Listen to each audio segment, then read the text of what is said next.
Okay, we'll make a start.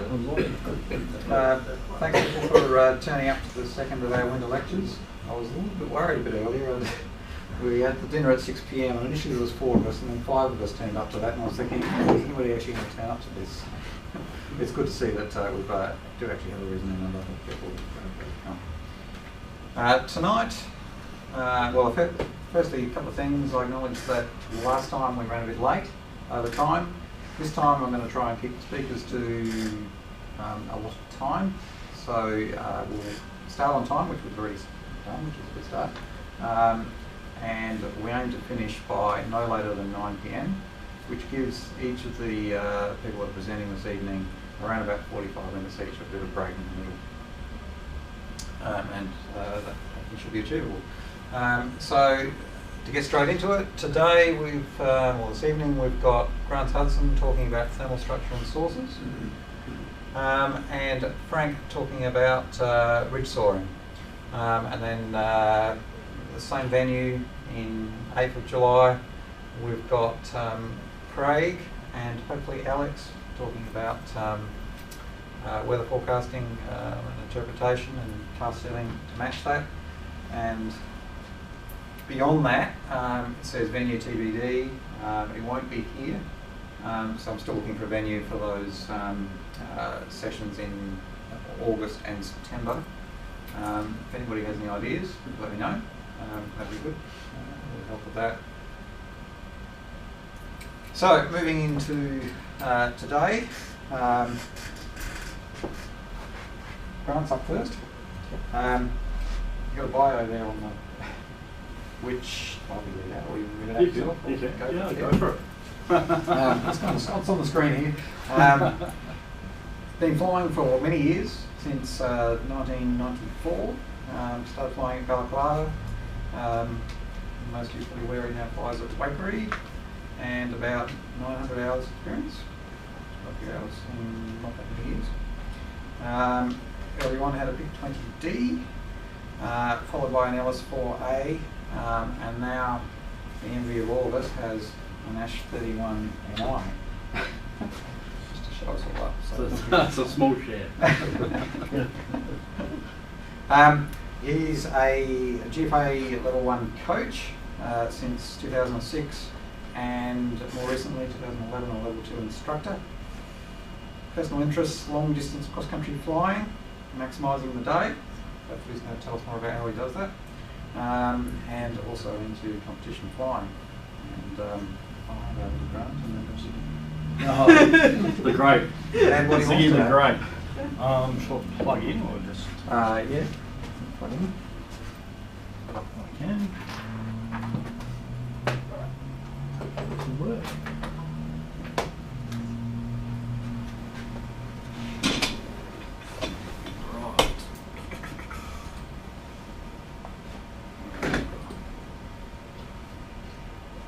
Right, yeah, so I'm Grant, everyone. I know quite a few faces here.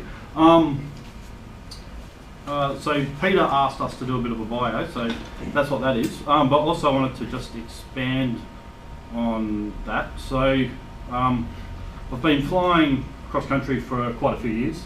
I think I had about 2 years experience when I bought a share in the PIC. I was 20 years old, so I was pretty hooked straight away. And committed to that. I suppose I work away, so for me the option came up about 18 months, 2 years ago, to buy a share in a 31MI, which is a self-launching sailplane, and that just opens up a whole new world of flying for me. So consequently my goals have increased, because I'm not sort of restricted to the club environment anymore. I'm still an active club member, trying to fly most flying weekends and still on the roster, all that kind of stuff. But it's let me fly a lot more days that I used to not be able to fly. So that sort of culminated in December. We had a couple of cracking days in December and then again in January. So I think it was the 21st of December, I flew a 1050 FAI Triangle, which was my first 1000, and I was pretty proud of myself to make it an FAI triangle at the same time. So that was a big day for me. 2010, flying fast is really fun, and that's what it's all about. And Pete's pretty fast kind of pilot, and he'll agree with me on that. Flying fast is a lot of fun. So on the 10th of January, I cracked 140 around the 500 during the Nationals, and then I spun in, so finishing that day. So that's maybe another subject for another day with my instructor's hat on. I'll learn a few lessons that day. And then my other personal achievement was my first day win at 2013 state comps, and that was a good day because I beat Pete, I beat Matty Scudder and Terry Cubley and Craig, I think. So that I was pretty impressed with myself that day, as you could probably imagine. Just need to be able to do that a lot more. I just wanted to also talk about my coming focus for the next season. So I've entered Benalla, and that's my focus now, but obviously long distance cross country flying is pretty interrelated with the comp scene. And it'd be good just to fly nationals and not sit on the ground sort of running one. So the long distance goals: a 15 metre class 1000, and I'll aim for an 1100 in 18 or open class. Flying fast, I want to regularly average above 110 on your average South Australian blue day, which should be very achievable. I want to maximise the day, so I've got a bit of a longer term goal of flying a 300 kilometre flight in every month of the year out of Waikerie.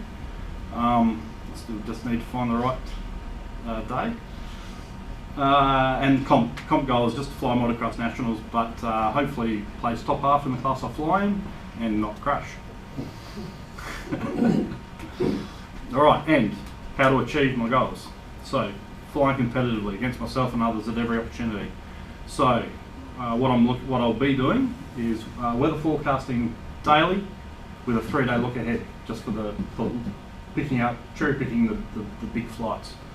Fly on all types of days, not just the high Q days, which is I think a trap that the self-launching pilots can fall into. They stop flying crap days and just purely fly the big days.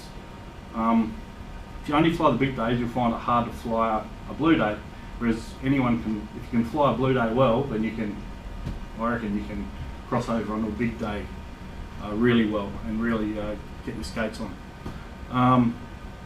So the national standard task based on the day's weather: not fly the local 100 kilometre triangle, stick to the task, and then conduct critical post-flight analysis with my peers, club coach. So this year I think there's 4 Waikerie pilots that are entered for Benalla. So I'm hoping that what we'll be able to do is sit down at the end of the day's flying and critically analyse each other's traces and pick the problems, pick the faults. So personally, I need to concentrate on not making dumb mistakes, i.e., getting downwind of a turn point, when I'm flying my legs, just stupid things like that. I know I need to concentrate on maintaining focus during the flight because my mind often starts to wander. And I need to, at some stage this year, just operate away from Waikerie so I can get some experience before the Nationals operating out of the trailer. So that's just what my goals are for this coming season. And we'll see how we go. We'll report back next year. Alright, so Peter's asked me to talk about thermal sources and structures today, which is something that I've learned a few things just researching the subject. I'm not a very technical person, so I'm not going to go into any of the technical kind of stuff, but here we go. So we'll look at what is a thermal, how is a thermal formed, thermal sources, triggers, a bit about the structure, and then maybe how we can best use this information. So, as you can see at the start of that picture, thermal is a column of rising rotating air that is formed by convection in the lowest layer of the Earth's atmosphere, the troposphere. So the troposphere is approximately averages about 10 kilometres thick. It's a bit thicker at the tropics, thinner in the poles. It's where all the action happens in terms of thermal formation, basically. Tropos means mixing, means change, which reflects the turbulent mixing that occurs in this layer of the atmosphere. So within the troposphere there are a few other layers that make it up, but the one that we're particularly interested in is the bottommost layer, which is directly influenced, as you said, by its physical contact with the Earth's surface, the atmospheric boundary layer. So this is the layer that is in direct contact with basically the ground. The boundary layer is dynamic in that it changes depth from day to night, basically, so it'd be a few hundred feet thick at night to top of convection during the day, many thousands of feet thick. So the depth of that is affected by available sunlight, available moisture at the surface, and atmospheric stability, i.e. inversions that may limit mixing.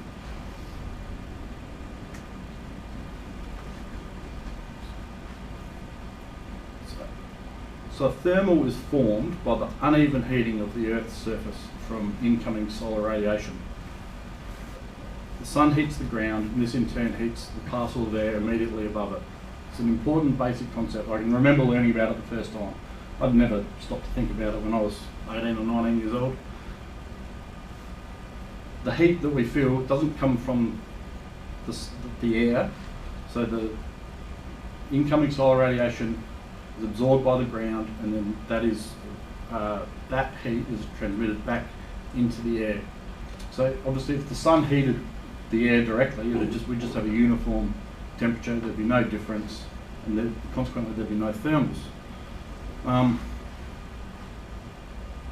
So we'll come back to this concept in a little while, like the uneven heating of the Earth's surface. So parcel of air is heated up by the Earth it is in contact with. It expands and therefore becomes less dense than the surrounding air. As soon as this parcel of air is less dense than the air that is around it, it starts to rise. As soon as it starts to rise, it starts to cool down. The rate at which the rising parts of air cools is known as the adiabatic lapse rate.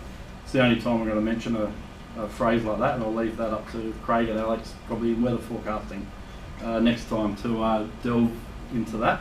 But that's adiabatic lapse rate is something that it's reasonably interesting in weather forecasting, particularly for thermals. So this parcel of air, it will stop rising when it's cooled to the same temperature as the surrounding air. Cooler air will feed in at the bottom and in turn become heated by the ground, and this maintains the cycle. At this stage of the game, we still haven't got a thermal. We've got basically a bubble or a reservoir of warm air that's probably still growing. And this reservoir of warm air has been formed basically from the thermal source. So we'll get deeper into thermal sources. So remember earlier I said about the uneven heating of the Earth's surface. One of the best ways, which Bernard described to me, Bernard Ecke, or probably 18 odd years ago, is to grant. Imagine walking across the ground. Where is it going to be most uncomfortable on your feet? Where's going to be the warmest? So with that in mind, what are some examples of local scale physical variations that could affect surface heating, thereby setting up a mechanism for likely thermal formation that that we see up in the mid-north, all around the state. So the big one is the colour of the ground that we're flying across. Dark ploughed paddock will feel hotter than a green cropped paddock. Local moisture variation. So an irrigated crop, such as vines or even a scrub patch, it won't absorb as much heat during the day compared to a fallow paddock. So we'd always look towards the fallow paddock. Materials that make up the surface of the ground. So around Armstrong, in that sort of mallee country between the ranges and the riverland, there's a lot of sort of sheet limestone at the surface. That country tends to be a bit crapper at thermal formation, I've found. And a lot of people believe it's more maybe due to the fact that limestone reflects more of the energy than compared to, say, a red sandy paddock near Yamba on the Victorian border. That you get some really consistent. You can hop from paddock to paddock if you want on the right day and pick up thermals. Slope and shading, for example, on the eastern or western side of a ridge in the morning. Obviously, on the eastern face, you'll be getting a lot of morning sun. On the western side, you'll be getting none. So you can position to fly up or down a ridge depending on where it's sitting in relation to the sun. They're also affected by the thermal source, by the shelter or exposure from the wind. So quarries are often a good thermal source that we find. A, they're protected, so they're from the breeze, so they'll build up a reservoir of hot air, and there's often obviously they're quite rocky, so that also helps. I suppose the old disclaimer: these areas aren't no area is guaranteed to be a good thermal source, but they are probably a good start. So we'll go into sort of that little statement a little later. So it's got on Google Maps or whatever it was, and this is Balaclava, which is where I did most of my flying. We've done quite a lot of flying out of Balaclava. Balac's a winch club, so you can expect sort of 1,500 foot, on a light wind day. I think learning the winch is really good for teaching yourself about thermal sources, and therefore scratching away from quite a low level, because you've only got 2 or 3 minutes off every launch to scrabble around, find a thermal, find anything, and try and scrabble away. But like any club, Balac's got its sort of house thermals that we all know about. So there's a sandy ridge to the east of the airfield that's probably the main thermal source, and that runs down here, and that's always quite a good thermal source. There's a triangular paddock to the southwest of the airfield. It can be seen there. That, for some reason, has always been a pretty good thermal source. There's a sandy paddock to the west of the clubhouse. Just there. And then there's the paddocks either side of the Wakefield River that I've sort of found over the years associated with the deeper bends in the river, sort of down this area. So they're quite green in this slide, but there's sandy paddocks either side of them. So we'll come back to that in a little later. Something to contradiction that comes into play is thermal sources late in the day. So we've already said, say, a fallow paddock may be better than an irrigated area or a scrub patch, but a scrub patch or vines or whatever are still being exposed to heating throughout the entire length of the day. The heating is just not as great as surrounding areas. So what we, especially if we start flying longer distances and maybe making use of the end of the day a bit more, what we'll tend to find is once the sun gets down low and ground temperatures start to drop off, our thermal sources that we've been using all day, or paddocks or things like that, quarries, their heat energy is exhausted and they stop producing thermals. But so air temperatures start to drop. So when the air temperature starts to drop, suddenly we've got our heating variance set up for us in the opposite way, in the air trapped in these scrub patches, vines, is suddenly warmer than the surrounding air, so it will release and set off sometimes quite a reasonable thermal, but usually quite reasonably powerful and always quite smooth. I'm not sure why. That's the maximum. What it will nearly always do is at least give really buoyant air late in the day. And there was a really good article that Bruce Taylor wrote a couple of years ago about, it was a day at Wakery during the top class, back in about 2008 or 9, and he straight home just basically diverting over all the little scrub patches, and finally I got home that day doing exactly the same thing, and that was the first time I'd experienced that. So something that we wouldn't associate with as a thermal source during the peak of the day, but we should always have areas like that in the back of our mind at the end of the day, when if you're getting low and it's still not on final glide, it's definitely worth a try to start diverting over your scrub patches.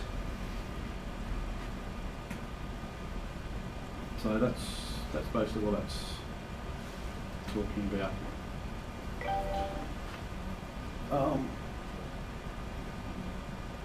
So we've identified some potential thermal sources. The job is still only half done. So all we've still got is just a reservoir of hot air. Hopefully it's still expanding, but it still hasn't got the motive force required to provide lift to a sailplane. What we need is something that will break open, disturb or trigger the thermal, is what we call it. And that's essentially what's shown there. So the thermal trigger acts to break open, disturb the reservoir of warm air and release the plume, usually as a column of rotating hot air. Thermal trigger can be many things, but some great examples of thermal triggers utilised by not only me but most people in this room, I would imagine. Lines of trees, roads, levee banks, downwind of the thermal source. Harvester reaping a paddock or a vehicle travelling down a road. Every time, if you go over when they're harvesting in the mid-north and you're getting down low, it's always going over a harvester. The crest of a ridge line. Ian was just talking about.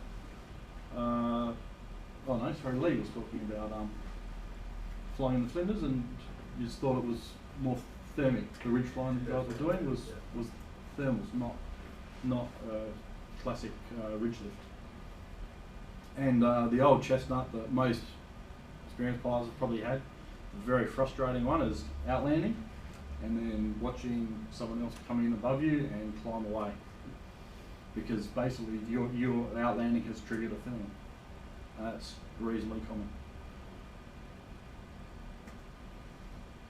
If we revisit the Ballock slide, we can spot a couple of trigger points that are handy to the thermal sources. So what we need to do is identify a likely thermal source, but we need to couple that with a trigger. Not every paddock has a trigger, and not every trigger has a source. So the crest of the sandy ridge to the east of the airfield, it's only a small ridge, but it is still a ridge. So a thermal will form on that ridge, drift up and break away, basically at the top of it. The line of trees to the north-northeast of the airfield, which is the classic base leg thermal, it's there all the time. Stousey, you'd agree with that. Every time, there it is. Why didn't I search downwind, you know? The line of trees associated with the Wakefield River. So as I was saying before, there's sandy paddocks either side. Now, I've just got a gut feeling that hot air, the warm air seems to collect in these bends, just a little bit sheltered, and it builds up, and then on the tree line and break away. And that happens in either a northerly or a southerly. And then the Bitumen Road and the banks of the Diamond Lake to the west of the airfield. So that was basically off this paddock. There's a couple of foot drop off down into the lake, this salt lake here, and the Bitumen Road. So a car driving up or down that road seems to trigger the thermal, and as the bank dropping away. So just a bit of thermal drift, either way. Seems to trigger thermals in that area as well. So consideration we need to keep in our mind is the importance that wind plays over both the formation and the triggering of thermals. They're not directly related, but they play a role. So they're not directly related in the formation, but they definitely play a role. So if we have strong winds, we get issues with the thermal formation by increasing mixing of the air, which therefore limits the formation of a temperature variance at the boundary layer. Strong winds can also cause thermals to trigger more often, so that may result in a shorter lived, maybe a weaker thermal, and that correlates sort of with strong wind days. You can tend to find thermals weaker, broken, more disorganised. Obviously they're being affected by the wind, but potentially the thermal source is also being affected by the wind. Nil wind, I know I've had quite a few days where it should be going off. There should be really strong lift everywhere, but there's nothing. It's just dead still. So I think what's happening here is we're getting large warm air reservoirs formed, but we're not getting any movement to trigger the thermal. So then we're relying on like a mechanical triggering by a vehicle or a star plane landing or something like that to get the thermal away. We're not getting all the natural triggering from your tree lines and things like that. So that's a really basic summary of the thermal formation process. The sun heats the earth, cloud paddock heats up more rapidly than the scrub patch next to it, setting up the temperature variance required. A reservoir of warm air forms above this warm earth and grows larger, and it will drift downwind slowly with the wind. Trigger in the form of a line of trees, downwind of the thermal source triggers the thermal. I don't know, was there anything else you wanted to... about sources or triggers or... I guess does anybody have any questions about the practical aspects when you're actually cross-country flying in terms of what it is you would actually look for? So probably, I've got a question. So the thermals, do they always turn, or do they go straight up? They're always a movement. Good question. and if they do, would it make a difference which way you turn in the thermal? Would one way be better than the other? I've spoken to hang glider pilots that say it definitely makes a difference Which way they to turn? them, which way they turn. and I presume that's associated with like airspeed, basically. I think with us, it's not really going to make a terrible difference. And we're thermaling at about 50, 55 knots or so. And apparently they always rotate. Now they'll rotate either way, and that's set up by apparently by local airflow around objects as the thermal triggers. So they'll go clockwise or anti-clockwise. There's no Coriolis plays no part in it. Apparently it's too weak. Dust devils rotate the gears departing is Yeah. the same way that water going down the drain pipe rotates. It's a lot of way. But they'll go either way. 50-50. But it's not. Yeah, it's not guaranteed which way they'll rotate. The other aspect of that is that at any significant altitudes we fly at, they effectively don't rotate, or it's so slow you wouldn't notice it. Right? Where the rotation is evident is in about the bottom 500 feet, where Hank pilots spend a lot of their time. And there's several reasons for that, but one of the reasons is that a core of a thermal, you'll probably get into this in a minute, but at higher altitude, we'll have many cores at a lower level at the ground feeding it. So there might be 3 or 4 cores, probably all rotated in different directions, feeding into one core higher up, all cancel out. But even if it was only one core, they're very narrow down near the ground, fairly rapidly rotating.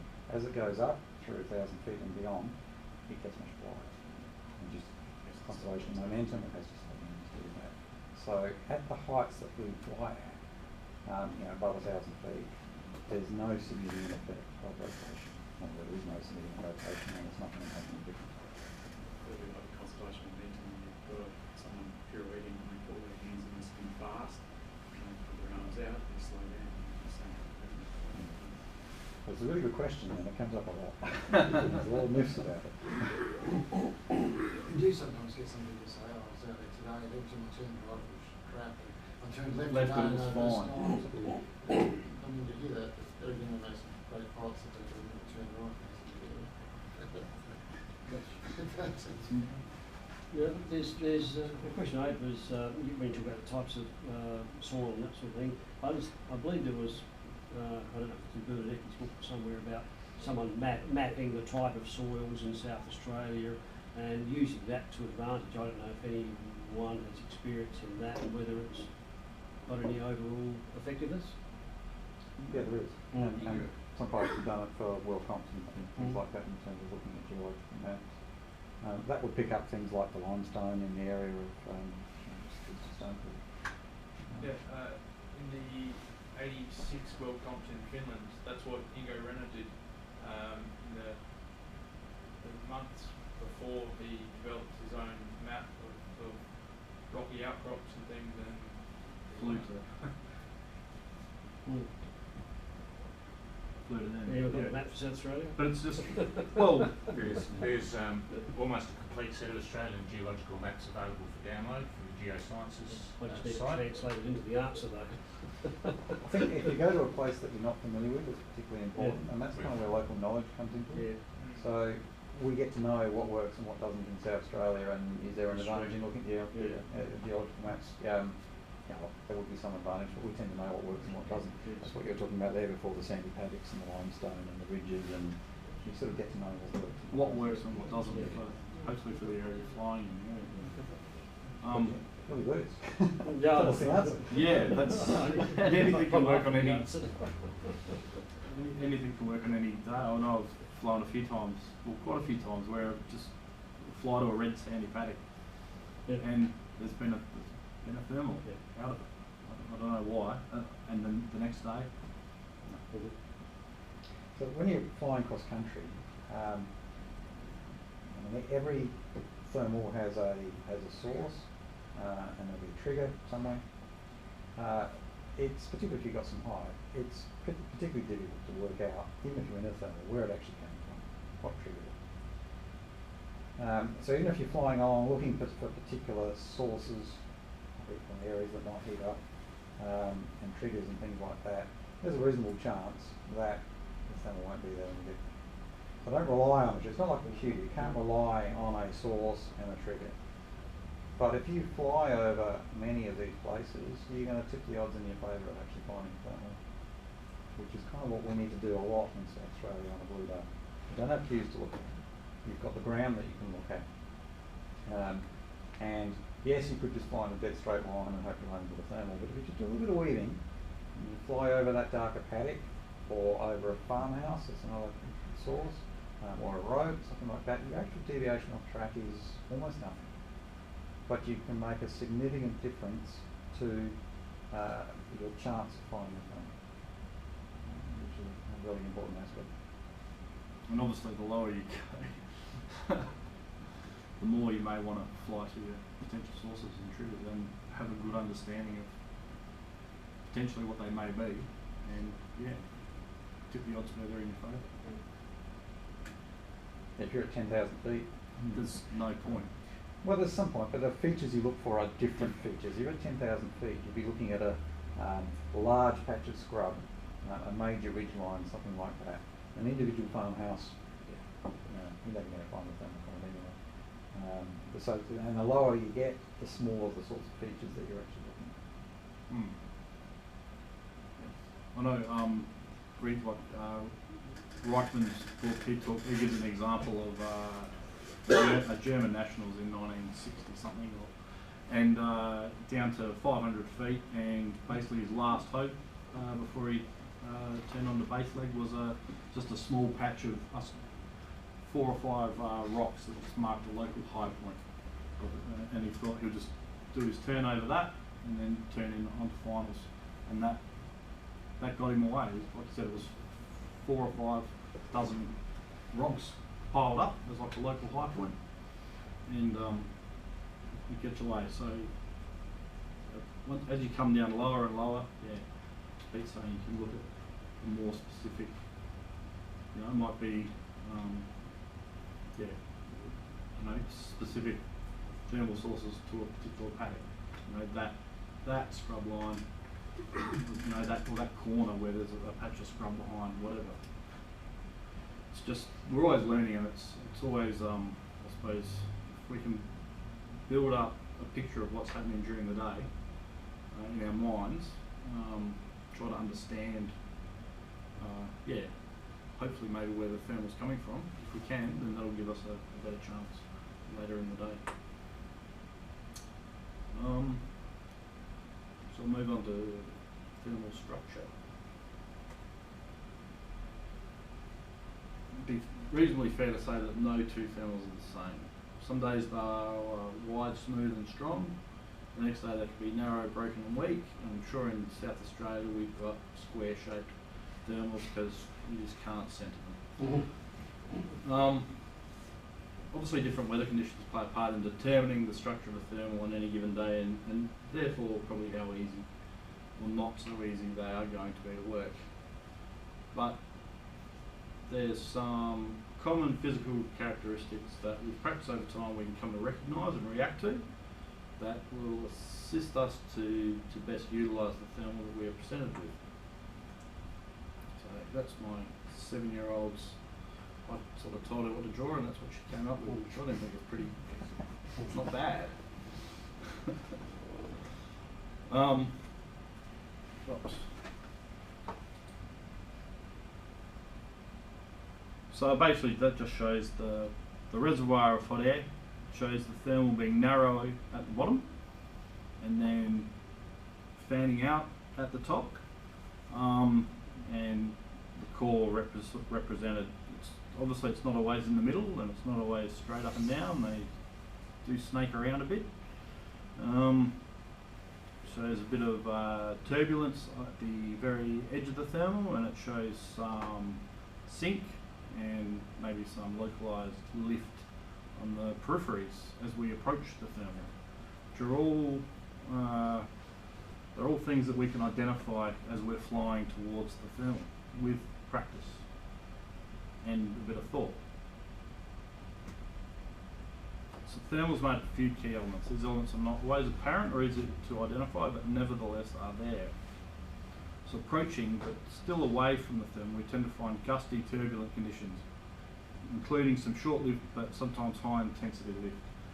Now this can, when you're younger, a bit more inexperienced, tricks you. You think, yep. You get this surge of lift, you see it on the vario, usually. You don't really feel it in the seat of your pants, but you turn in it anyway. I've got a thermal. And it drops, you might get a quarter of a turn, and it drops off to nothing and you're in sync. What's going on? Immediately next to the thermal will be an area of strong sinking air. We definitely feel that. That's a given. And there's no, I don't think, with a bit of time, there's no mistaking that. Immediately next to the sinking air, we'll find rising air that is associated broadly with the thermal. We can climb in this. We won't be climbing well, but we can climb in it. Embedded somewhere within this broader area of rising air, we'll find a thermal core. And that's where we'll find Peter and Terry and all the guys that go fast. They're not mucking around on the edge. They'll hunt, search, and find the core. And that's essentially where we all want to end up being. So now we'll just have a little more of a closer look at those areas. So whenever a parcel of air moves, e.g. up in the thermal, adjacent parcels of air have to move to accommodate it, as two parcels of air can't occupy the same space any more than two solid objects can.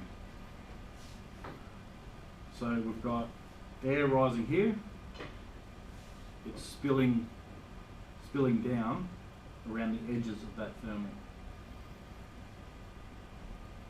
The air spilling down is colder air from the top of the thermal being displaced by that warm air coming up.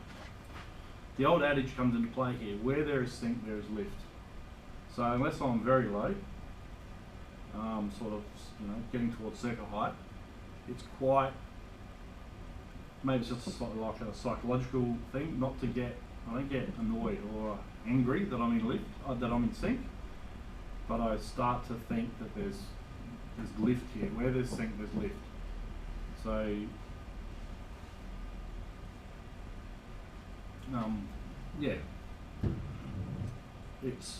it gives me hope, and sharpen the senses. Where we have the air moving up and down, we have friction, and that causes, I think that's what causes the turbulence.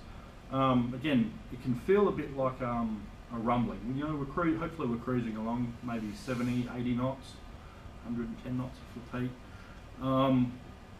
And again, Bernard described it years ago like, I don't know if any of you guys watch Star Wars, when the Millennium Falcon comes out of hyperspace to Alderaan, and the Death Star's just blowing up Alderaan, and they come out and they're basically in an asteroid field, and the whole thing starts shaking and rumbling.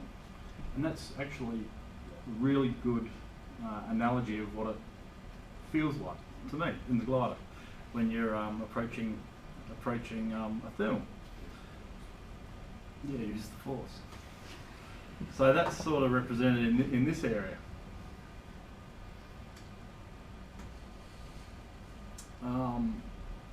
Thermals usually seem to be quite narrow down low. Now, Bernard talks about that in his book, about the Vortag thermal model, which explains that this narrowing is attributed to the initial acceleration of the warm air when the thermal is triggered and the resulting Venturi effect. I also think it's not as organised down low, and as Pete mentioned earlier, we will talk about a little further on, but the multiple cores also feeding into one core higher up. And there's a bit in there about thermals rotating in either direction, usually so is the air vent, which we've already spoken about. Also, their Vortag attributes thermals widening just to a reduction in ambient pressure, but again, I think that it's probably that as we get higher, they get more laminar and more structured, and therefore easier to work. Usually, I reckon, sort of above 2,000 feet, it all seems to sort itself out to a degree, depending on wind shears and things like that. But yeah.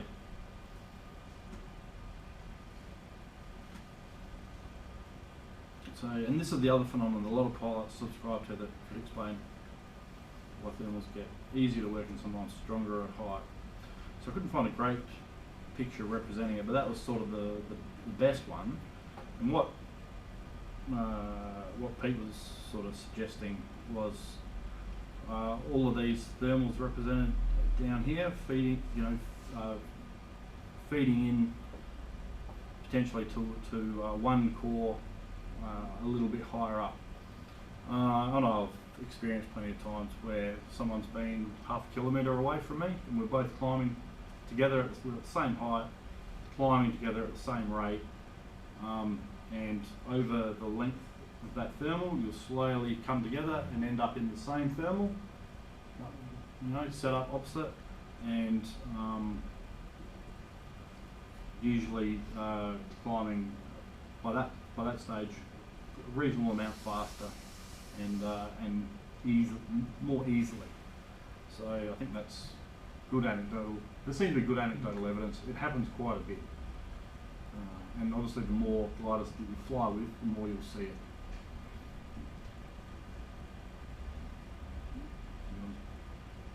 No, that's fine. Yep.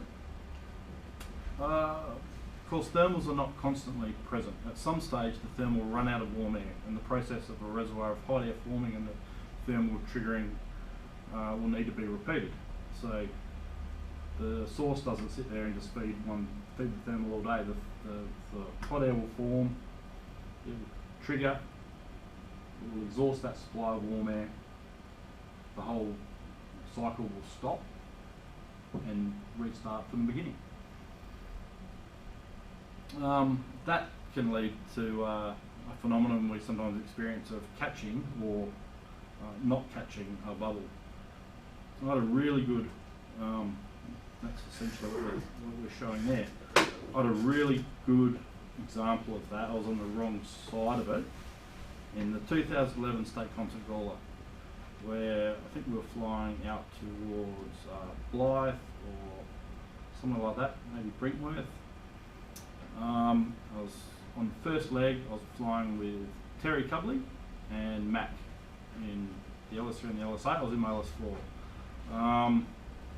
We were, I don't know how, we were sort of keeping up with Mac at that stage.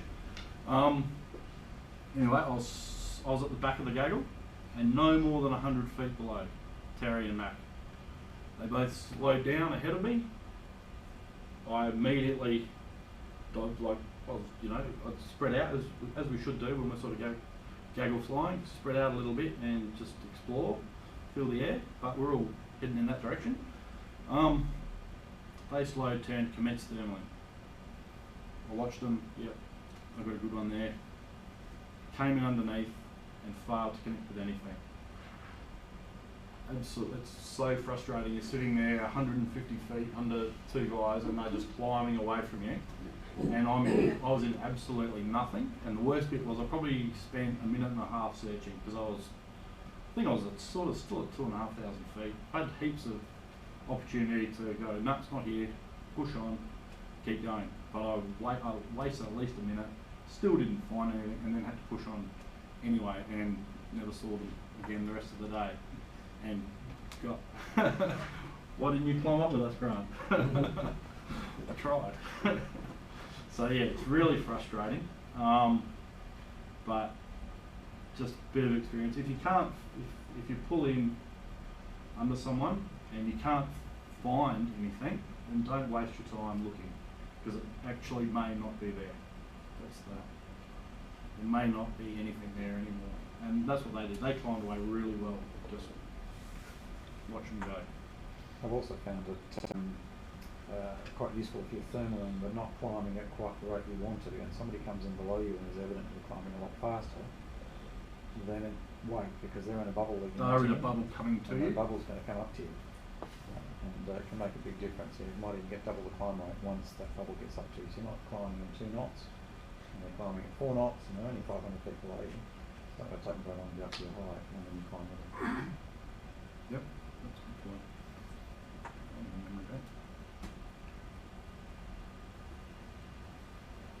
Alright, so that's been a pretty basic rundown on the thermal formation and triggering process and the basic structure of a thermal. So we now need to think about how we can put this basic knowledge into practice.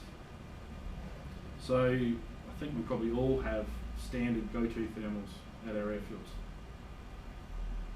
So next time you're in the air, try and identify the likely source of that thermal and the trigger mechanism. Next time you're on the ground waiting for a launch, particularly if you fly the winch club, build up a picture in your mind of the likely thermal sources around your airfield and the triggers that are within your exploration area. Rank them and then fly to them in order. Obviously, if there's someone's taken off right in front of you and they're climbing away, another thermal is always the best marker of a thermal. So every time, go there. But if you're the first one off, you should never just take off and fly blindly around the circuit or into the sky. You should always have some kind of a plan of where you're going to go, particularly when you get down low. You should have some options sorted out well before you get in the air. Just a cloud day, you may go to a cloud. But on blue days, which we get lots of here, we should have a plan of where we're going to fly to. On other days, even this time of the year, it's quite good for this. Identify and then explore within gliding range of the airfield likely thermal sources and triggers and see if you can sniff them out. We're not getting much above, say, 3,000–4,000 feet at the moment, so we should be able to look at cloud paddocks on the ground. There's a cloud paddock, there's a southerly, there's in a southerly, there's a line of trees. Let's try that. Try and put it into practice and try to pick thermals, not just blunder into them. Try to actively discover them. Learn to recognise the physical characteristics you experience as you approach a thermal when you're cruising, and then how to fly in these parts of the thermal. If we're getting towards the bottom of our working height band and we start to be bounced around, feel some rumbling, hopefully we'll recognise that we may be approaching a thermal. We don't want to slow down here. Why don't we want to slow down there? Maybe in sync. Because the next, if we're correct, the next thing we're going to fly through is heavy sink. So if we recognise the rumbling, what we may want to do is just sharpen our senses, bring our concentration up to 110%, listen and feel.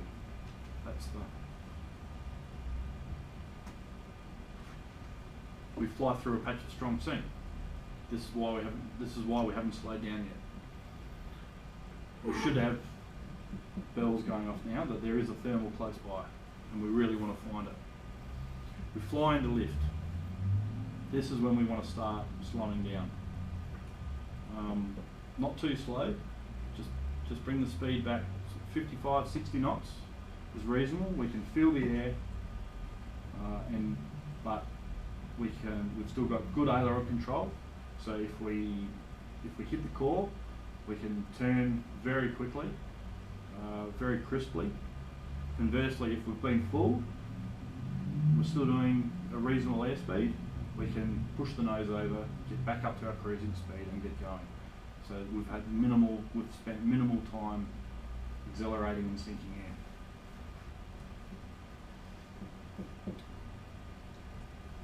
Hopefully it's all going all right.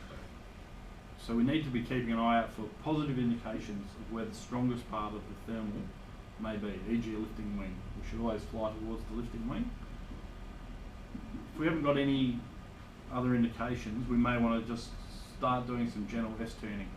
try to sniff out the core, all the while concentrating and looking out. So we can start this cap on. About 5 minutes. Hopefully, if we can put the sequence together correctly, we'll fly ourselves into the core. The core will be, once you've experienced a few, they're pretty much unmistakable. They're usually strong, relatively smooth compared to the outer rising part of the thermal. Get a bit of a feeling of exhilaration, and I feel in my aircraft a real positive bite in the turn. It doesn't feel like it wants to drop away. It's getting a good lift, and it just feels positive. Whereas those wishy-washy turns that you can get fooled into, they sort of they don't feel strong. Down low and up high, we'll need to maintain a high angle of bank to remain within the core, and we'll need to continue concentrating to maintain our position within the core. There's a reasonable amount of evidence that the core stays at a very similar diameter, so we can't ease off, but we can't lose concentration and think, yep, we're in the core, we'll just sit back and take it easy now, this is easy. On blue days, we need to decide a height at which we'll stop flying from thermal source to thermal source and fly straight lines, as we discussed a little earlier. We'll need to work out, when low down, how far to lay off for thermal drift, i.e. how far downwind of the source and the trigger. We'll need to position ourselves to hopefully find that thermal. On Q days, we need to determine the height at which we'll swap from flying towards thermal sources triggers on the ground to flying to likely clouds above us. Early in the day, we can divert to likely thermal sources triggers, particularly on big flights when we're in the air very early. That's where I've found the biggest benefit of learning this stuff early in the morning, 9:30, 10, 10:30 in the morning, when things aren't working well yet, they're not organised, but the very first thermals are starting to kick off. Late in the day, we can divert our track across scrub patches to sniff out a late thermal or take advantage of that more buoyant air. And these are all skills that we're all still building upon every day we fly. Just a couple of acknowledgements. Bernard, I've got some diagrams and some info. 7-year-old diagrams. Yep. And there's a couple of other books that are quite good. Understanding the Sky by Dennis Pagan, and that's a sports pilot's guide to the weather. And Reichman's cross-country soaring, which is basically the Bible still. Well, Bernard probably wouldn't like that, but I reckon that's still the Bible. And there was a good little note, thermal structure and behaviour, that I just found by Googling.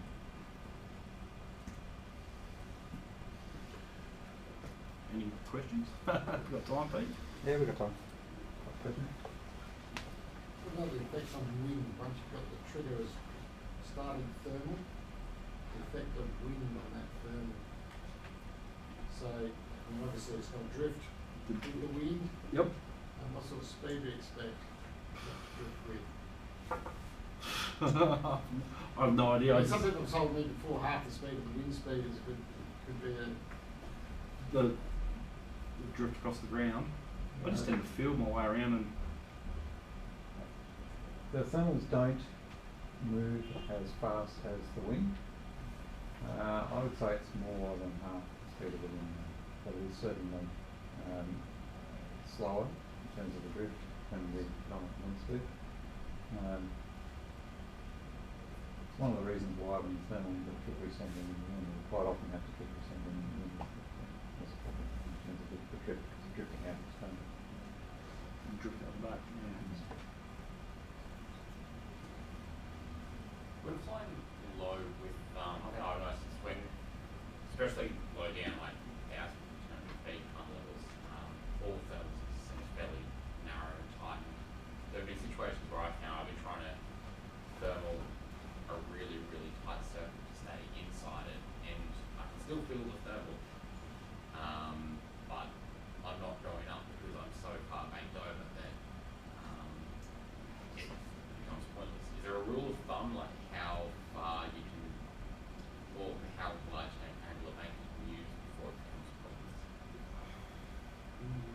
obviously depends on thermal strength. Like if you've got an 8 knot, you're not thermal. And You can be- almost do anything. But Be on a wingtip almost. Doesn't mean it's efficient. Doesn't mean it's efficient. Yeah. That's right. It's there needs to be some layoff, I suppose. You know, with the weakness. I don't know about any hard and fast rules any for that. I any mean, my it's experience. probably more efficient to if you lay it off at a shallower an angled bank probably is better than too much, but you need to be efficiently staying within the core.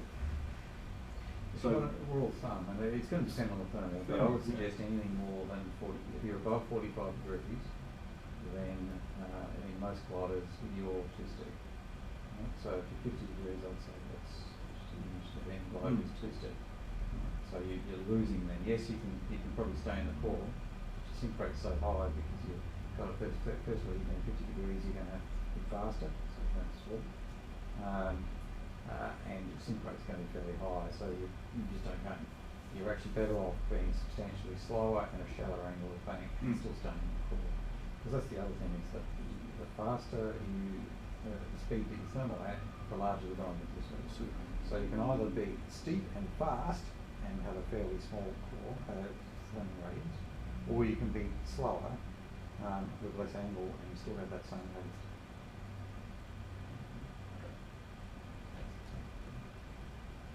Probably from a training perspective for bank, it's worth actually not using it in ongoing practice, but being able to efficiently thermal, let's say at 60-degree bank, the 2G, it's a high workload as well, but if you can do that when you're flying at say 40, 45 degrees bank sort of thing, you'll find that's a piece of cake. If you're only pushing yourself to 40-degree bank, then you'll always find that hard work. So back at 35, but we're not. train at a higher angle of bank, and even try and do some thermal, even though it's not efficient, but just to get used to it.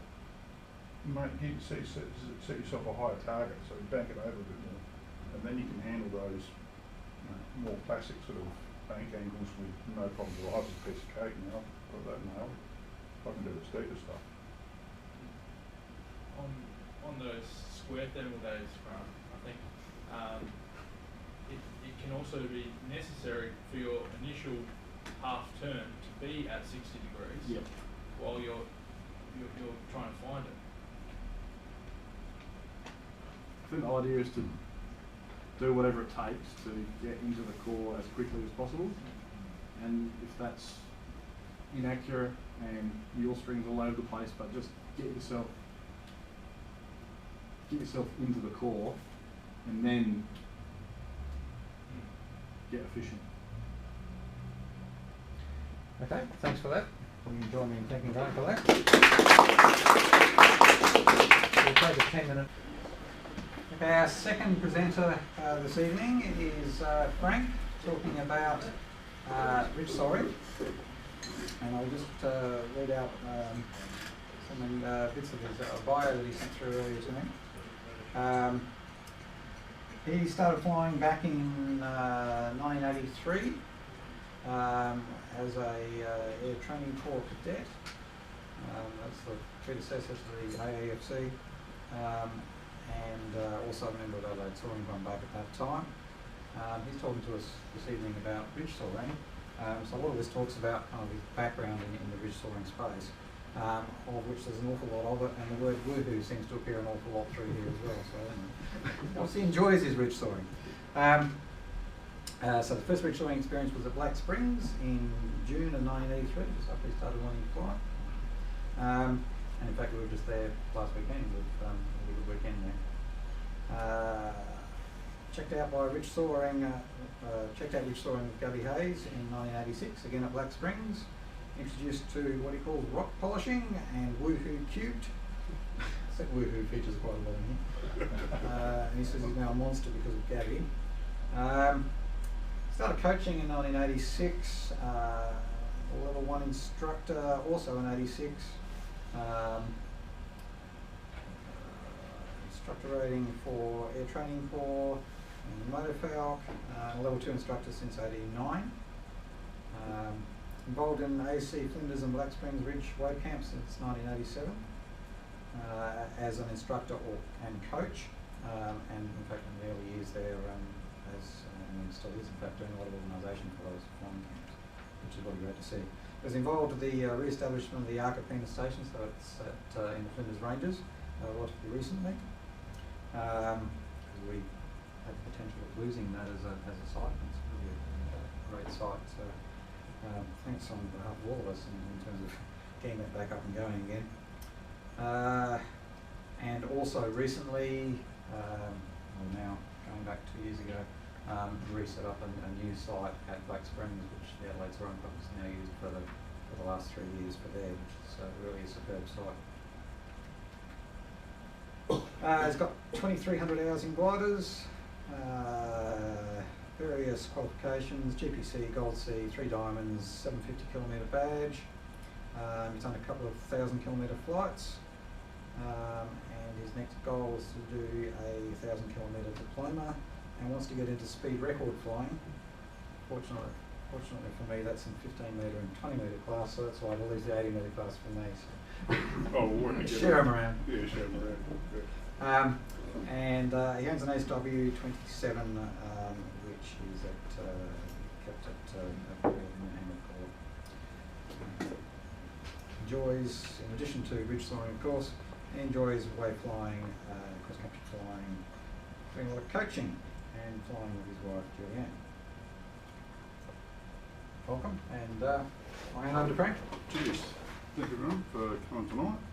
I'll just get myself set up on here. That's Mount Fuji there with a bunch of Lenny stacked up there. So Julianne picked that one. She liked that. We got it from Stuart Ferguson, and he it's actually easy if I look at this bloody thing rather than up there.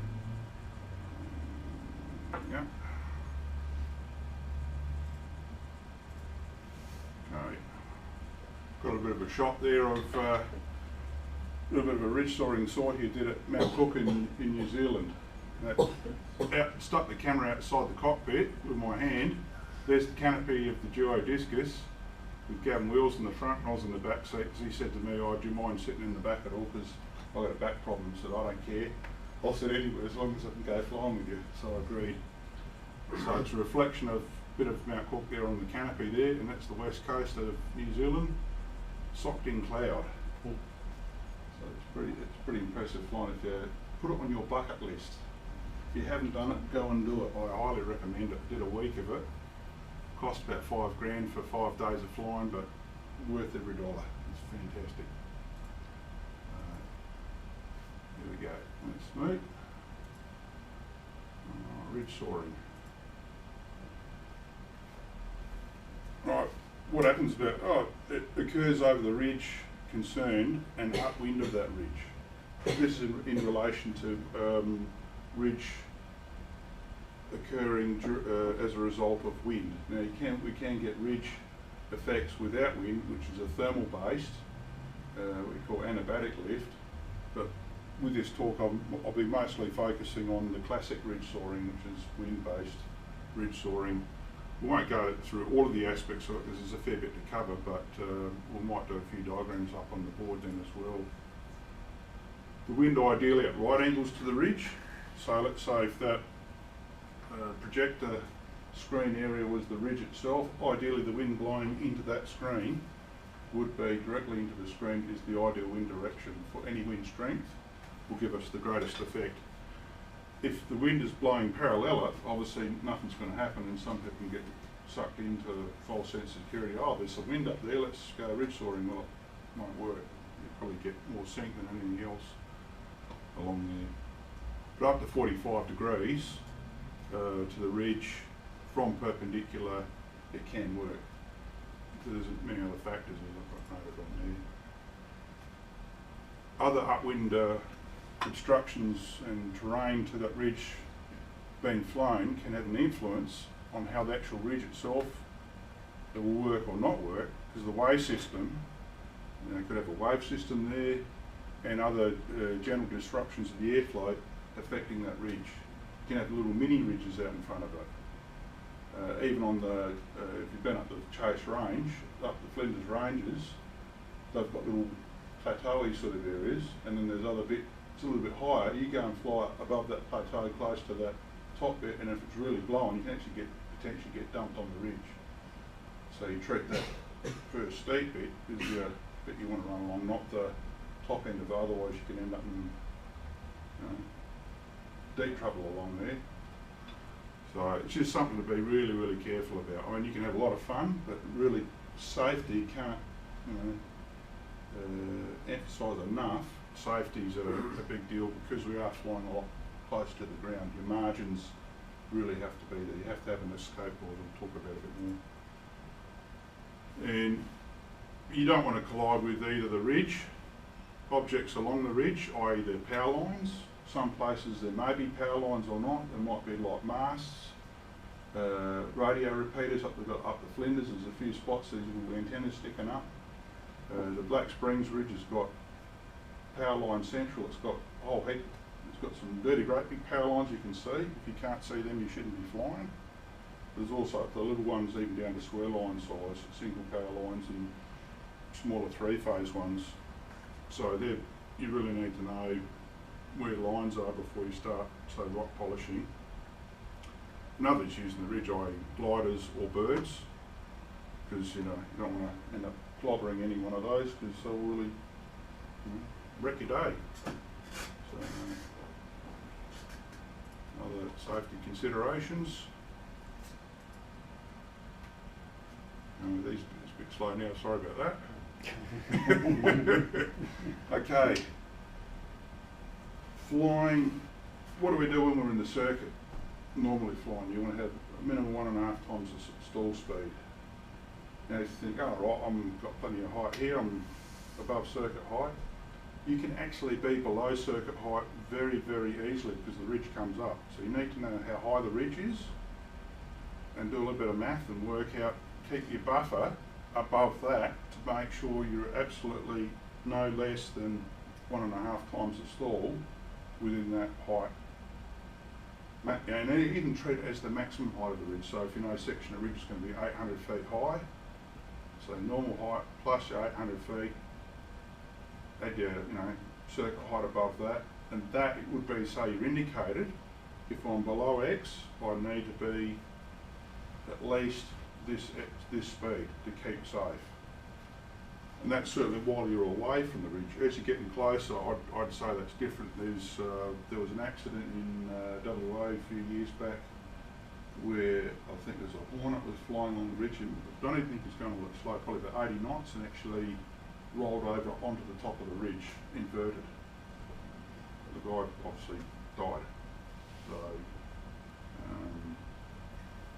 they're not. I don't think they're totally sure what's probably caused that. I suspect it's probably a gust. You might have even had a higher speed stall or something like that occurred, and the aircraft just lost lateral damping, just rolled over and onto the ridge. So okay, we'll just wait for that whiz to whiz around again. So the ridge is higher than the surrounding terrain. Yeah, you need to consider the safe speed as we mentioned about 8 near the ground.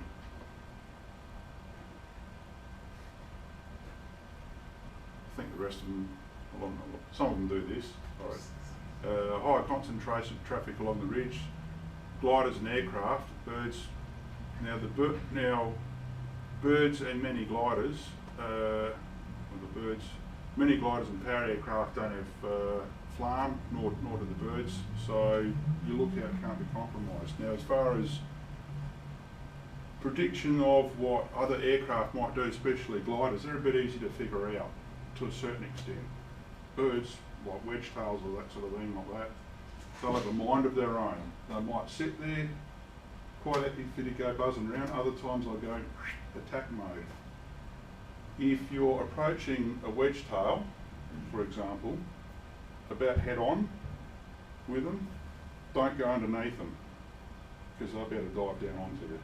They might just have a go at you. Better to pull up over them if you've got the energy.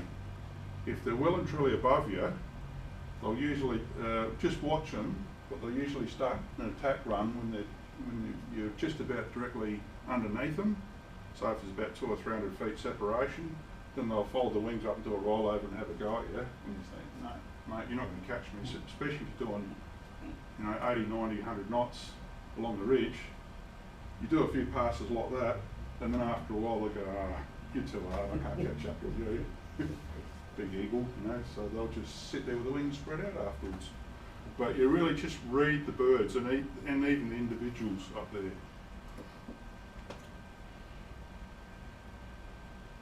Here we go again. Rules for ridge soaring. They're to keep you and others safe.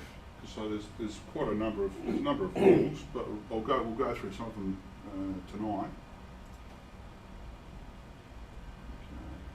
Okay, and another thing there is what we call rock polishing. A number of us quite enjoy doing that. It's good fun, but it's for experienced hands at doing this. You don't want to go up there if you haven't done much of that yourself. You've just been checked out for ridge flying. I suggest people keep sort of a good 300-400 feet away from the ridge to start with for quite some time.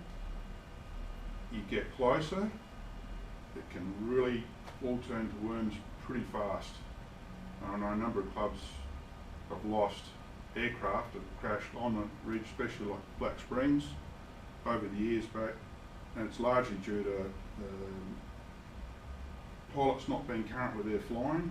They only go up there like, as a part of the club operation, so once a year they go flying, they go up the ridge camp, want to do some flying beauty, hop in the glider and then go and crash it. So it's not a place to go and get yourself your currency up, but also the other thing is, if you're really not on the ball, even if you've done a fair bit in the past, your flying currency needs to be up. But like rock polishing, you'll scare the living daylights out of yourself if you haven't worked into it incrementally and really get checked out for it. There's plenty of clubs that have got two-seaters. You can go with an experienced hand. If you want to work out how to do rock polishing, or even if you don't want to do it as a command pilot, go along for a ride with somebody else. It's most people really like it, so.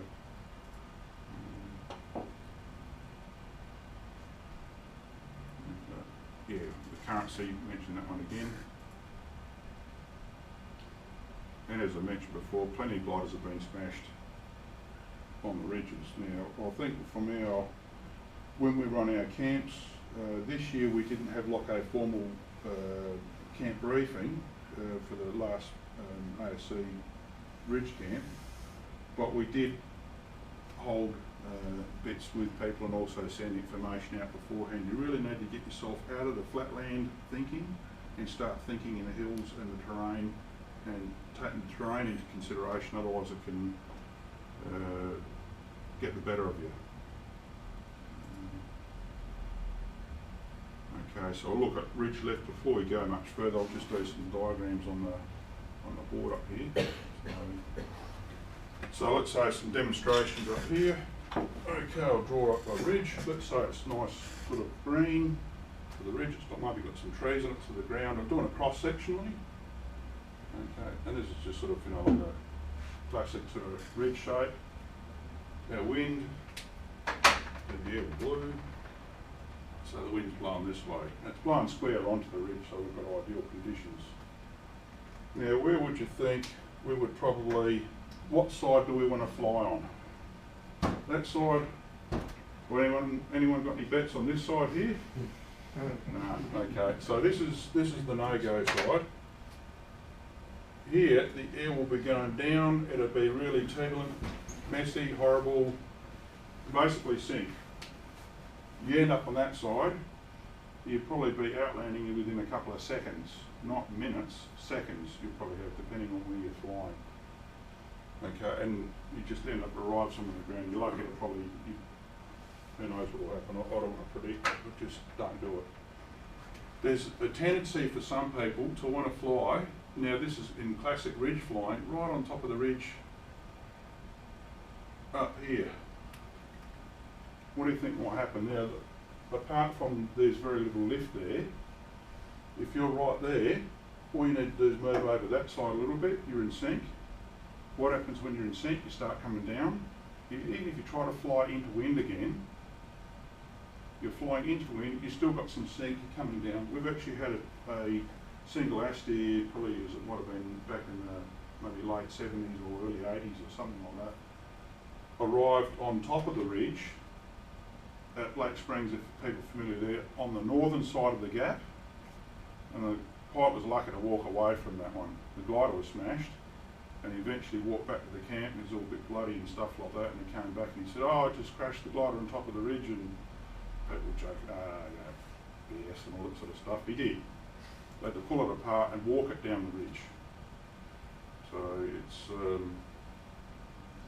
no, he was lucky there, otherwise some spots you wouldn't survive it. Okay, so the ridge lift itself, you look at Reichmann's book and lots of other texts would suggest, depending on as well on the shape of the ridge, but something with a more gentle slope, I find the ridge lift actually goes up on an angle out, upwind, something like that, and then you'll have a band, a zone that you can fly where the best lift is. Now there'll be some out there, some over here, but generally it's upwind and on an angle. So if we, this table here's the ridge top, you'd be sort of looking at a bit of an angle down that way. Plus, if we've got the crosswind coming through, the stronger the wind, a number of people that flew on Monday in particular really noticed a lot of crab I flew with Ian, and you could really see there's a lot of heading into wind, and your track then figuring out along the ridge itself. So there's quite a bit of drift there. So this is the zone that we're going to try and fly in. Down here, you can actually even have some eddies that going back the other way, all sorts of funny things happening down there, so the ridge won't work down low at all. Once you start getting down below here, this is really serious country. I don't like going down there. It's starting to get pretty scary when you're starting to really look up at a lot of terrain. Now, if you're working big mountains, that's a different thing, but we don't have big mountains here. The Flinders Range is probably as big as we get, and when you're a few hundred feet down below the top of the ridge, it starts, you start losing options as well, but that's something we'll talk about as well. So, then we've got ridges like at the Flinders as well. We'll have like let's say, almost like a cliff face, and then so we'll pen a pound. That characteristic, the lift band, is more almost over the top, like that, and it's very close in the best lift range, because the streamlines, let's say, of the air are doing, people might think the air's continuing to go up here. No, what the air's going to do is it'll hug around the ridge and start going down. It doesn't take much longer before the air starts going down. The way it works is the air close to the ridge is being deflected upwards, and then as we go higher and higher, the air's being, so you'll have a higher wind speed near the ridge, but the air's been each layer sort of deflecting each layer upwards. But as you go up higher, that starts to level off. It's quite interesting watching a number of gliders on the weekend, ones that were flying a lot closer towards the crest of the ridge.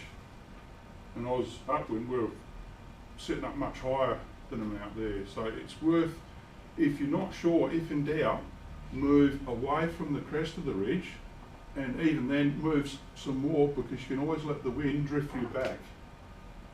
It's harder to get, if you're in the wrong spot over here, back upwind again. So it's, positioning is really,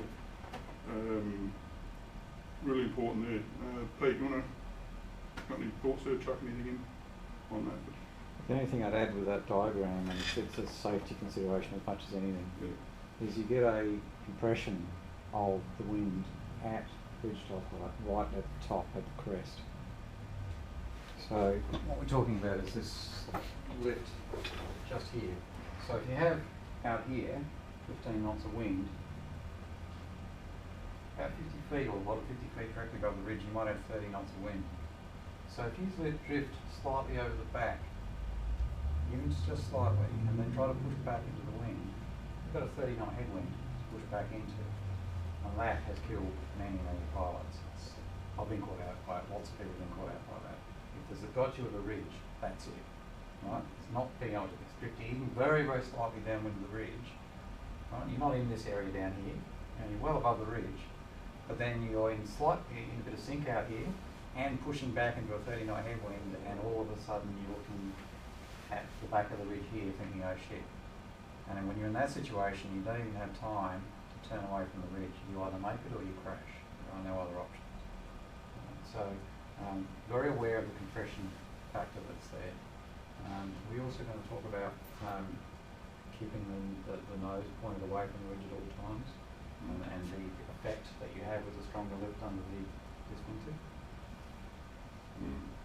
I can briefly mention that anyway. As you're flying along, if you are out near the top of the ridge here, and say that glider is flying away from us, then the port wing has more lift than the starboard wing, right?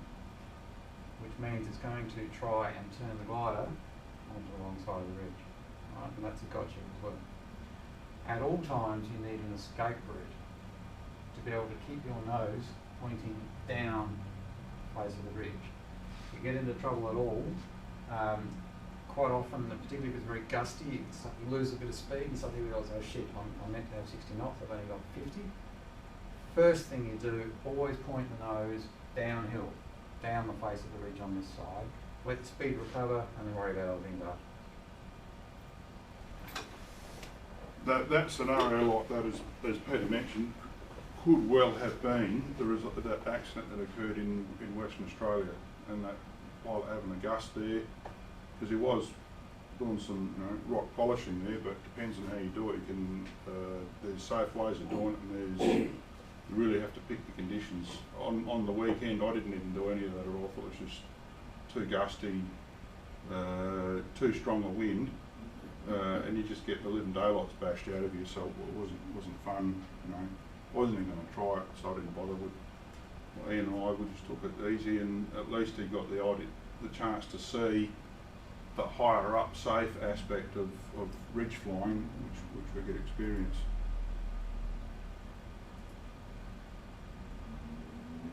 Okay, so I go for the rules of the ridge.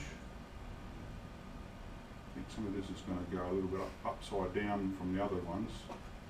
Okay, there'll be one up the top there because it's gone out a little bit out of whack here. You're overtaking another glider when you're flying the same direction must be between the glider and the ridge itself, because part of our give way rules will make a lot more sense out of this, and I'll bring on the next one to come up above it. So we've got, okay, if you've got a head-on or near-side glider with the ridge to the right, has the right of way. So let's say if we've got this scenario here, we're looking into the board. We've got our wingtip to the right, the ridge is to our right side, we've got the right of way, because if you, normal give way rules are head on, both aircraft turn right. Now in this case here, if we turn right, we'd smack into the ridge, or we'd be in the lee side. And the other part of not flying right over the top there is it gives you a buffer. If you fly further out this way, you're in the left, but everyone's got that buffer to work with. If you haven't got that buffer there, then you've got nowhere to go. Other Just on thing. that one, Frank, I was going to ask you. Say you've got someone there flying like you've drawn on the picture, Yeah. and say he's 500 feet lower than you, and I'm out here. If I've got a 500 feet vertical separation, and he's flying right on the ridge, and I'm out there, can I continue past him? You would probably find if that person's down at 500 feet, they're probably going warp speed. Fast, yeah. Because the ridge lift is generally stronger down lower. So if they're like rock polishing, they'll probably go a lot faster. Yeah. You wouldn't catch them. Somebody's up higher, they'll probably overtake you from underneath. The one that's underneath has to be careful of not pulling up into somebody else as well. But conversely, on the other hand, if you got to be careful in the case of speeding up that you don't go and sort of run into somebody else as well that's underneath it. It's a fairly high traffic area. I haven't had experienced anyone having any issues with that, but we'll talk about a scenario that occurred a few years ago where we came really, really close to losing 2 aircraft and 3 friends. So we'll have a bit of a chat about that one. But so far, anyone have any, doesn't understand what's up there now, because it's really important. It's fairly simple, but you really need to know it. So if you've got the ridge to your left and you've got clear air to your right, you have to give way to the other aircraft coming out.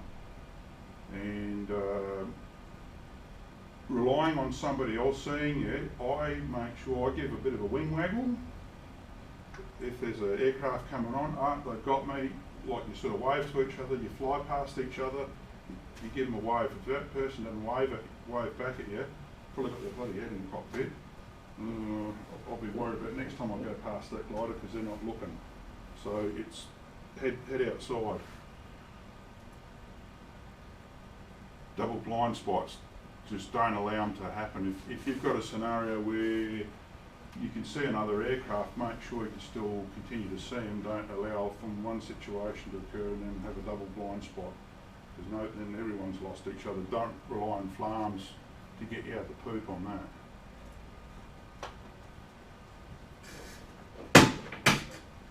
Okay, gliders with the ridge to the right. Okay, this scenario. We had a 2-seater that was on a training sortie, those up the Flinders. They had clear air to the right. There was a single seater that was approaching the other way that had the ridge to the on the right hand side, so they had the right of way. And the instructor was talking to the person who's doing the training on board. Okay, what do we do now? That person said, yeah, okay, we move out because we have to give way to them. And that other aircraft turned out in front of them. They had overlapping wings. The instructor took their controls and hauled it around. Luckily did that, they just had overlapping wings of both gliders. There's a couple of scenarios there. The FLAM was working on the 2-seater because the battery was flat, because there was an issue with charging and that sort of stuff. So FLAM couldn't help them there. I suspect maybe the pilot of the other aircraft that's coming back might have had some other situations to do with family health issues and things like that really wasn't probably thinking straight. What do we do normally when we go and turn? You do a clearing check to make sure in the direction that you're going to turn is clear. But on the ridge, where's most of the traffic along the ridge? You really have to, if you've got the ridge to the right in particular and you're turning the other way, in particular you've got to, or any time you can turn, look out ahead of you to see who you're going to hit. Who's travelling the other way along the ridge, what aircraft are there, to ensure that that area, a targeted scan, is 110% clear of traffic, and you check on your side that you're not going to roll into somebody immediately on your side. And that's also the other reason as well, when you overtake another aircraft, if you go on the inside between that aircraft and the ridge, that allows that aircraft to be able to turn whenever they want. If you overtook on the outside and they want to turn out, they can't. They're hemmed in. So, the ridge rules are really, really important, and really refresh yourself with the rules before you go flying each and every time. Because it's not something you do a lot of. If you do it all the time, it's a different thing, but most people, at best, it's probably once a year they go to a ridge camp. Okay, so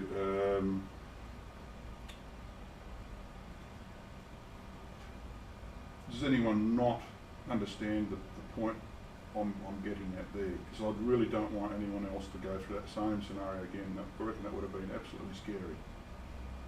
So if you totally pick out another aircraft, and especially if that wing rock bit, if you're not sure whether they've seen me or not, just give a bit of a waggle with the wings, a good bit of control input, because once an aircraft is moving, especially a roll, you'd be able to pick something up. Otherwise, they're just cruising along the ridge, and especially they're relatively stationary, they're pretty hard to pick.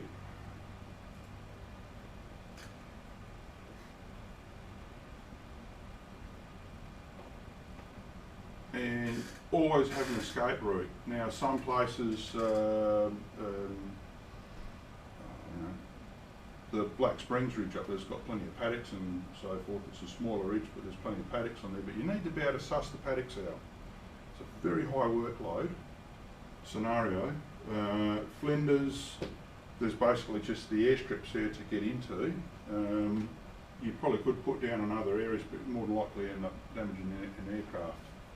Most of the time from those sites there, like at the Flinders, for example, you don't want to get lower than any part of the highest part of the ridge in that immediate area as your flight path to come back. You can usually do that in most of the gliders that we fly, so that'd be okay with the K21s. So Point Bonnie, you get back to Arcapina. Same with the Chase Range, you get back there. Warnsley's Bluff, you get back when the ridge is working. So use that as a rule of thumb. It works pretty well then. Yeah, otherwise don't rely on the ridge just to get you back home, because if you come along and bite in the proverbial, then try and avoid that. And the other one there, low and slow, is an absolute recipe for disaster. Speed is your friend when you're going down lower. There's obviously within limits, but if you want to go low, have plenty of speed up there.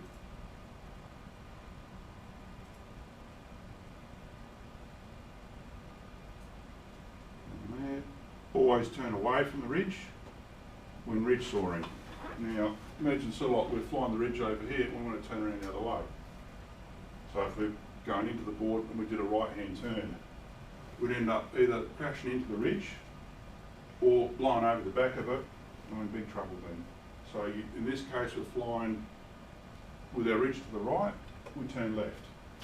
If the ridge is to our left, we turn right. Always turn away, easy. It's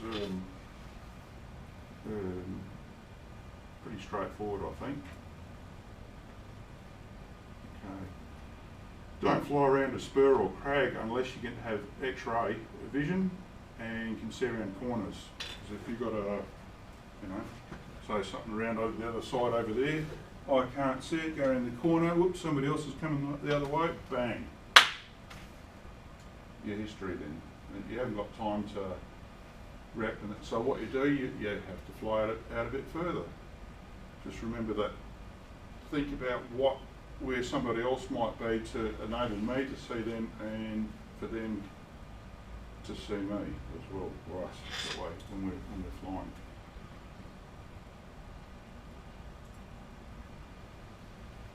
Okay. Never assume that the ridge is working in one place will work in another. There's a whole heap of factors to that, and I actually had a bit of fun with that on Sunday. Brenton, he was in the 1000. I think I went up in the twin with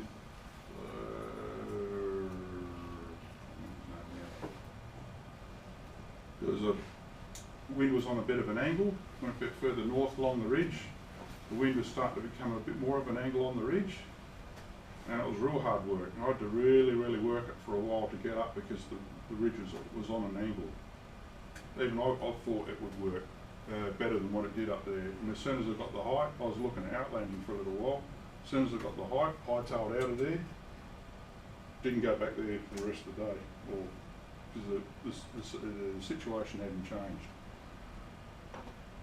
Other things that can influence that is wave systems. So we had on the Sunday, there was a wave up there, and the wave is actually out of phase with the ridge. We had a ridge upwind, the wave was in the middle of the valley, and then we had the wave, the down part of the wave has gone on top of the ridge, which made the ridge section near the ridge was working, but it wasn't going terribly high because the wave is crashing down on top of it.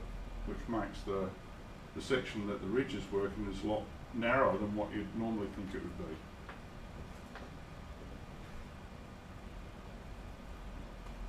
So wrap up from here. Flying close to the ridge should have at least 2 times the stall speed. For manoeuvrability, preferably more speed, faster, safer, obviously within manoeuvring and rough speed limits of your aircraft. And even then, if you feel like you're getting the living daylights bashed out of you, just slow down. So you don't even go to that sort of speed. So just get a flight by ear there. And I use as a rough rule of thumb for thermaling, if you're thermaling off the ridge, you want to have a climb rate of at least twice the average ridge lift for safety, so you can thermal off of it. Look, you might use less. Now, I use that as a real rough rule of thumb. So if you're going to work a thermal, you're on the ridge, you're upwind of it. Let's say we're getting 3 knots along the ridge. I'd want to be getting a 6-knot climb and staying 6 knots, and I can climb away then. I've never been caught out to the point that you've got the sink issue afterwards. You're getting well away from the sink area on the ridge. It's at least some sort of a guide. You want to have a decent bit of climb rate. If you're not having a good climb rate, you could end up going, look, I'm in the sink side and I'm out in seconds sort of thing. If the terrain is suitable to land on, not a very good controlled scenario to have. But if you are getting thermal off the ridge, the wind is likely to be pushing it over that way. Oh, absolutely, yes. Yeah, you will be drifting over the lee side. It's just in case we can outclimb the lee sink. We had a Flinders Rangers a few years back for PW5, and exactly that, then on the top of the ridge, and the other side of the ridge, and couldn't get back. And managed fortunately got it out in the valley behind the chase range. Luckily it was a PW5 probably, and managed to put down more of the trap. But there was no damage done, but I think more half points glider, you would have been all sorts of trouble. He had the 4-wheel drive of gliders, basically, so you could land on a postage stamp on a little track somewhere. Something else you'd probably end up busting it. So that's the scenario where he started filming over the edge of the ridge. Just, you really keep your options open. Now, the other thing, like, say the wool pen a pound, I've not mentioned there, but I'll say do not go ridge soaring inside the pound. I think that's pretty obvious why you wouldn't want to do that, because you've got absolutely nowhere to go.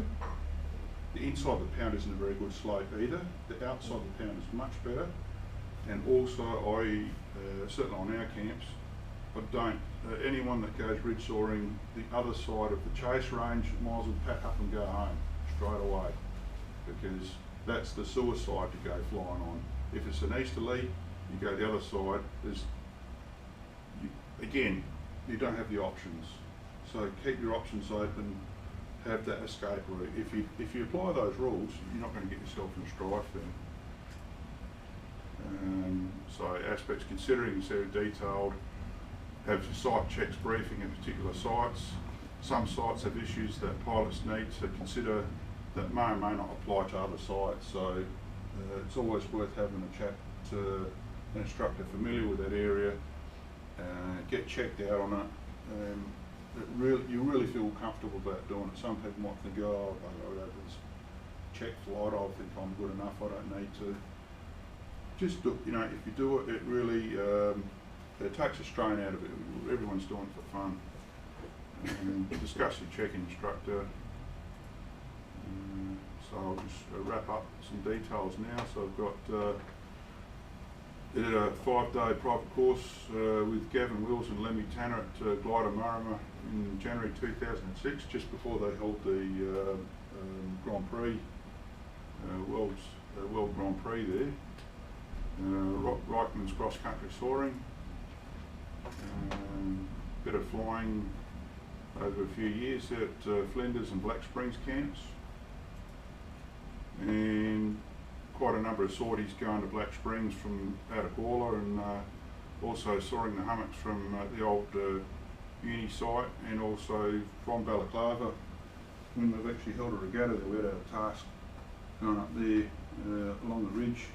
It's good fun.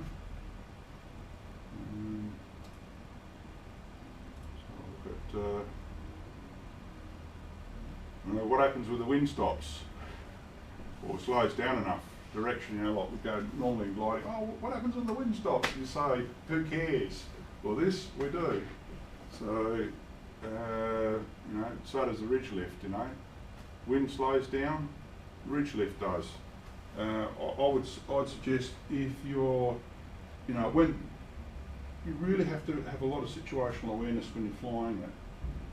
If the wind starts backing off, you can feel the ridges starting to get softer and starting to get a bit mushy then, you know, or if you're going rock polishing, all of a sudden, oh, it's a bit harder now, you know, pull your horns in, I call it, and take it a bit easier, back off, and also don't try and saw the ridge if the ridge ain't going, because that's how a lot of gliders have been busted. They go to a ridge camp, oh, I really want to saw it. You cannot make it will it to work. It either works or it doesn't. If it doesn't work, don't try and saw it because it won't work. Okay? Rightio. Just might have a look at some few moments for some couple of pickies. Yeah, we've got 5 minutes. Yep.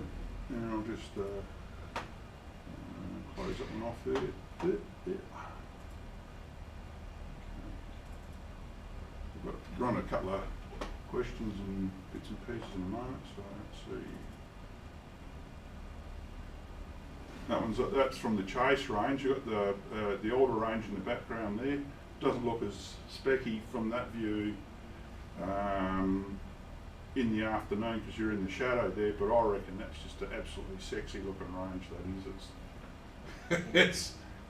It is great. It's fantastic looking, I reckon. I'm flying the Ventus there. That was in, I think, 2003. Immediately after that, after the ridge soaring, I flew down the southern end of the chase range, underneath the rotor queue, climbed up in front of the rotor queue, and went to 19,000 feet in wave, and I was 400 feet off getting my second diamond height climb. I called up at 19,000 and said, oh, flight level 190. You know, anyone want the Ventus? I think diamonds are on. Yes, all right. Pulled the brakes out and came down. They didn't get it, but I should have gone, well, I was still going up at a knot. It's another 4 minutes. I'll have my second diamond height and the first diamond climb in the Flinders. But there's diamonds done there already. We'll talk about wave another time. But that's from the top of the chase range. That's from that sortie at, when I went to Marama. It was actually ridge soaring Mount Cook. And put I've got a few shots there. That's again ridge soaring Mount Cook. That's Gavin in the front. We're on oxygen, so not too many times you go ridge soaring and have to use oxygen. It's pretty specky countryside there. You can see that cloud coming out from the west, and it's probably raining out there. It's the pretty wet spot there, the west coast of New Zealand. Hits the mountains and just dries out because it all turns to rain. And that's the wing of the duo there. You can see a bit of a shadow of the duo. That's on the northern side of Mount Cook. So we're heading north. Oh, the other thing is I like rock polishing, but I didn't get anywhere near that ridge at all. I was absolutely shitting myself getting anywhere near it because your depth perception just is lost. You can all of a sudden, you can hit the thing. I'm thinking, I don't want to even think about hitting this thing or even worry about the shadow. I'll just be really, really careful because I thought, I wouldn't like it, and Julianne wouldn't be too happy if I'd have crashed on the top of the ridge up there. So it's also not a very good shape and it'd be quite turbulent at the top. Yeah, yeah. Others actually have. Paul Marshall, he's ridge sawed it and then hopped over the back and hooked into some wave over the top. And then they were in single seaters, and Gavin said to him, "Oh, did you see the footprints of the walkers at the top?" He said, No. Oh, let's go around and have a look again. So he went up and ridge sawed the thing again, went up over the top. Paul didn't see it, and then he said, "Oh yeah, I saw it that time." He didn't want to do it again. You go over to the lee side, and all hell breaks loose, and then they get into the wave on the other side. So, and this one here, that's up at the That's at the Flinders, that's the southern side of the pound, that's Ronsley's Bluff over here. You might see a little white dot there near the cursor there, that's the glider that's turning around the other way. And I'm actually poking the camera out the canopy on a bit of copper tube, so it's not actually permanently out there. Anyone from Casa? I actually put it out the window and then pulled it back in again, so it wasn't a permanent fixture outside. This the days before that they had hissy fit about cameras outside. So you can see the camera positions change. There's that glider around there again, and so actually it's a bit of thermal mixed in with ridge under this sort of circumstance here. And that's the camera the other way. That's flying an old Papa Foxtrot. You can see the other end of the Wilpena pound there. But on the inside, the pound is quite like a bowl shape. It's a very gentle slope on the inside, so you wouldn't want to be ridge soaring in there. And if it stopped working, you've only got inside to go, and I don't think the fellow club members and everyone else would be too happy to come and retrieve you from there, because you'd be walking the bits out a long way. So you'd be buying a lot of drinks and dinners for people. This is coming up to St Mary's Peak over here. This is in mine. And that's a shot of St Mary's Peak ridge soaring. You can see a few people there taking pickies as well of me. That's a hands-free shot, so I was quite some distance away. I set it up and took a picky like that, and I went, oh no, I'm not getting anywhere near that at all. Too scary. Black Springs, this a few years back, it's on a cross-country sortie out of Gawler. You see them doing about 90 knots. So, and you can see where I'm sitting well upwind of the ridge there. Even though I'd taken picky, so I didn't want to get too close, because you're thinking about taking a picture and all of a sudden, bang, you hit the ridge and your history then. You know, I've got plenty of margin there. Okay, I think we've got the end of the pictures there. So any questions? Everything you just said makes, to me, sounds like it's about 10 times riskier than anything I'm ever likely to face flying out of Wakery. Why would I want to do that? It's the greatest thing you can do with your pants on, just it really is. It's fantastic. Look, flying up high, a lot of people have got the converted Ian on the weekend, and a whole bunch of people have been up there. I've been up there with Graham before in his Arcus. We did a sortie up there, and he had a boil up there, and that day we went up, we were doing zero flap in the Arcus and doing 100 knots and couldn't get anywhere near the ridge. We didn't do any rock polishing, but you know what? We had a ball. That was fun. And then trying to rock polish that day, some days the ridge works too well. So it really is, it's horses for courses. It's a lot of fun. It's another dimension to soaring that you normally don't get to do. It's an adrenaline rush as well. Would you say there's an increased risk compared to sort of flatland? Yes, there is, but how you manage the risk. And if you normally, like when we go to Flinders trip, we have a mandatory briefing. You must attend every time you go to fly to get everyone in ridge mode. If you don't do that, you don't fly. And if you haven't turned up that briefing, you'll have to wait for the instructor to give you a briefing on site when it suits in. So you're encouraged to join the general briefing. And we haven't busted any aeroplanes up there at all. We've been doing it for 30 years or something like that. There was one, tell a little bit of the first year I went up there was a twin that actually arrived in the rocks on the bottom of the Chase Range, because the instructor decided that the acid test is going to go and see if the ridge works. So go right on it, went around the corner, Mount Havelock, and it wasn't working coming back, and he made it halfway from Mount Havelock back to the airfield and got wedged into some rocks in a paddock. And it punched a hole in the front of the twin. The person that's in the front had to take their feet off the pedals, otherwise they would have got rocks in their feet. So I mean, that is just purely stupid, you know, and, you know, we really put the fear in people about, you know, not doing stupid things, and really it's been a good, safe operation. So it's the mindset of people going up there. And if you're not currently flying tough, you're not going command flying. You can go two-seater to your heart's content. If you don't want to do it as a command pilot either, there's two-seater flying you can do, or even neutrals with somebody else who's P1. So, anyone else? Right, I just got a couple of pictures of the Ridge Soaring if you want to have a quick look at the movie. Yep. Just a little bit. Good. What we might do is draw someone- that to a close, and we can put that on just afterwards so that people are free to go if they want. So if you can just join me in thanking Frank for